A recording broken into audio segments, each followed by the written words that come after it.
లపై శిల్పాలు చెక్కినారు,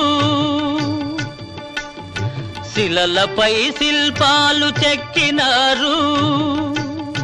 మనవాళ్ళు సృష్టికే అందాలు తెచ్చినారు, శిలలపై శిల్పాలు చెక్కినారు.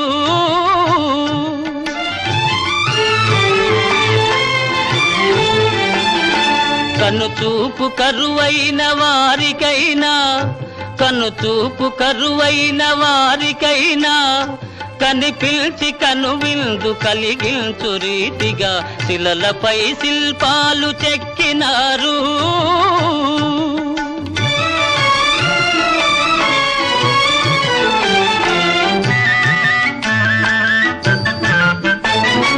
ఒకవైపు ఉర్రూ తలూపు కవనాలు,